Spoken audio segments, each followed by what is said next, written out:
earlier this year, when I first started doing these videos on YouTube, I made a proclamation that I was going to go see every certified fresh film on Rotten Tomatoes that came to my movie theater.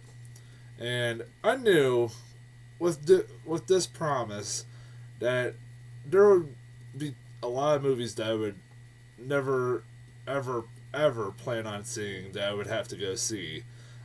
Movies like Best Man Holiday is a good example.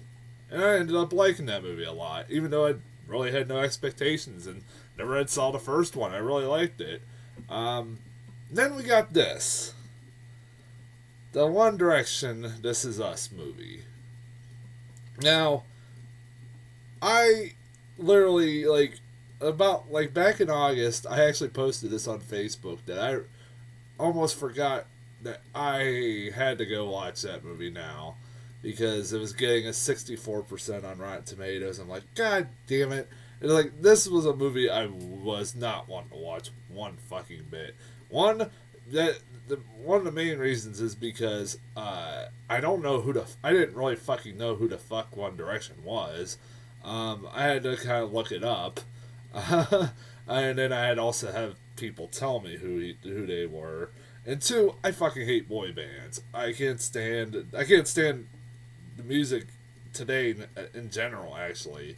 And this just looked like a typical crappy boy band that's gonna be forgotten about in a few years. And I was not looking forward to this whatsoever. And the trailers weren't very good. And I didn't get to see it when it came to the theater. I really didn't want to see it in the theater.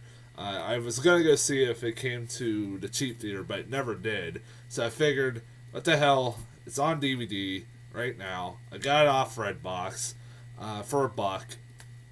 And yeah, this movie was crap. I will say this. If there's one compliment I can give this movie, it's that it's not the worst movie I've seen all year. I guess if you can give it one compliment, I guess that would be it. This movie was just bad. It was actually more. It wasn't just bad. It was boring. I was bored out of my fucking skull by the end of this, and I actually had to watch this like in increments. I'd watch like 20 minutes of it, then walk away, and then watch 20 more minutes of it, then walk away, and then I actually fell asleep watching it. So, and I had to rush to finally watch it today because I have to go to North Carolina tomorrow. I'm going to North Carolina tomorrow, and I have to finish watching this damn movie before I leave. So, because I don't want to be charged $5 million for a fucking One Direction movie on Redbox. So, yeah, this movie was crap. Am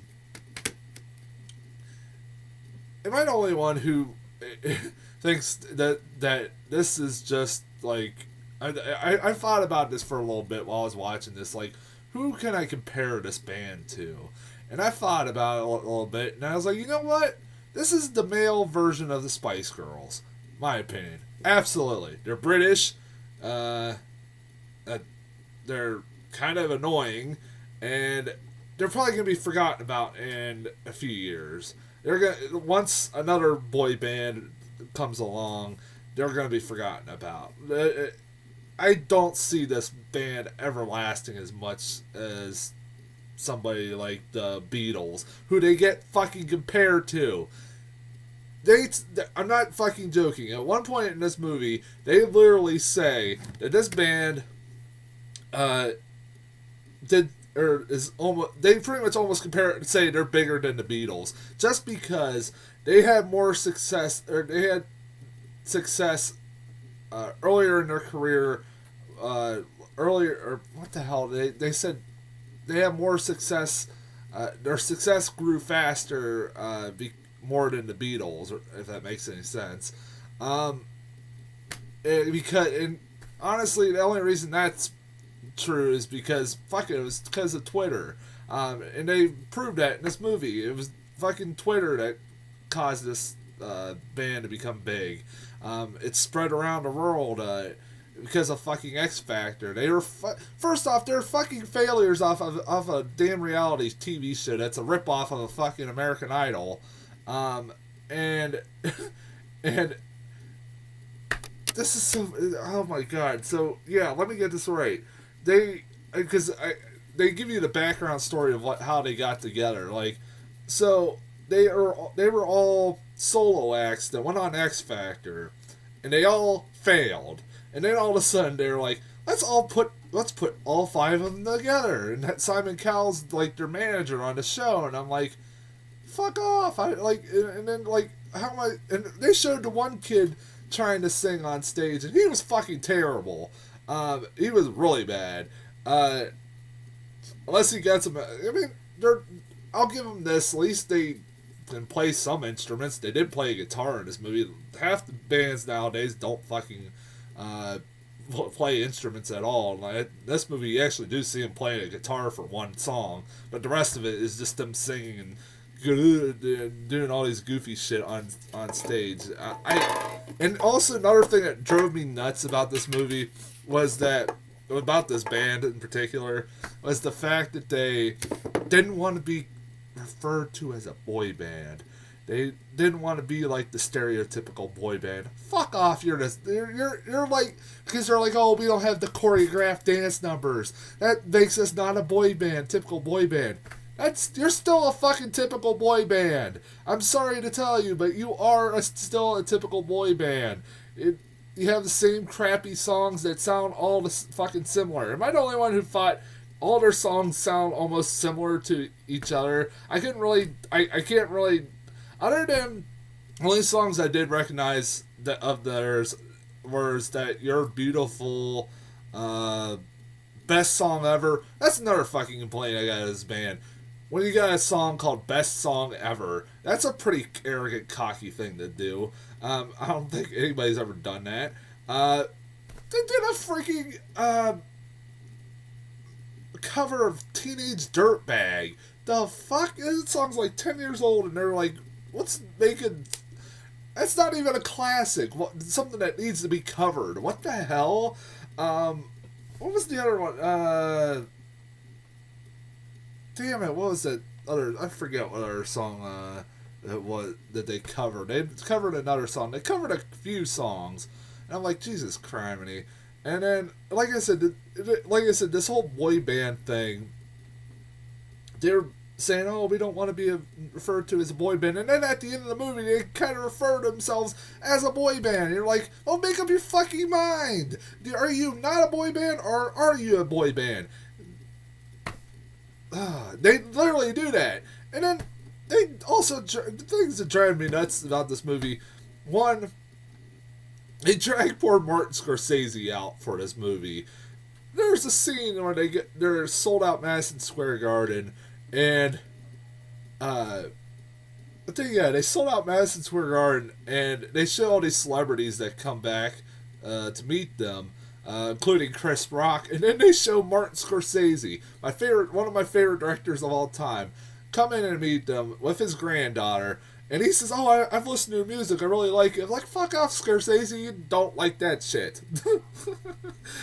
And then, another thing that bugged the crap out of me, and I forgot about this until I was about to watch it, and Morgan Spurlock directed this movie. Morgan Spurlock, if you don't know who he is the guy that made Super Size Me. Is most famous for that. And he's made all these quirky kind of documentary comedies. And the hell was he? He must have got a lot of money to do this, because I would never have expected him to do something like this. I don't love Morgan Spurlock, but I mean, I would never have guessed him to do something like this. And he must have been offered a shitload of money. I'm sure he was. But what the hell? I mean, I wouldn't want my name on this crap. What next? Martin Scorsese or Michael Moore is going to do a Justin Bieber movie, which I realized just a couple days ago that frickin' there's going to be another Justin Bieber movie coming out. And I hope to God that does not come to my theater. I hope to God it doesn't get a certified fresh rating on Rotten Tomatoes, because then I might have to watch that fucking movie. Sorry I'm cussing and saying it. Fuck all the time. But this movie is so dumb. It's so boring.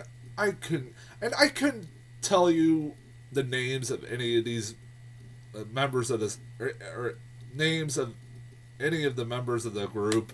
I could not differentiate between any of them. They all look the same. They all sound the same. They're all fucking boring. They're all douchebags. They had no personalities whatsoever. At least, like, Beatles had, you can distinguish who's who in that group. I couldn't distinguish any of these guys whatsoever. Hell, even Spice Girls I could distinguish, well, for the most part, because I got stuck, as I grew up, I didn't grow up a Spice Girls fan, but Jesus criminy, they were all over the place when I was little. But yeah, this is the male version of Spice Girls in my opinion. This is their Spice World, I guess. That's a pretty shitty movie. You've ever seen that? I have watched that. That is a really bad movie. Oh my God, was that bad? And also, what the hell is up with? I mean, this is gonna sound sexist. I apologize, but what is wrong with girls? What the hell is? They're like showing girls that this movie makes teenage girls look fucking stupid, really fucking stupid. And this is, I mean, you've seen this. I mean, this has happened in the past. I know, but this is still really stupid. Have we not evolved as a society that we don't have women crying and just over fucking guys on a stage, or the guys that are on a stage? They're like literally, women are crying, screaming their heads off.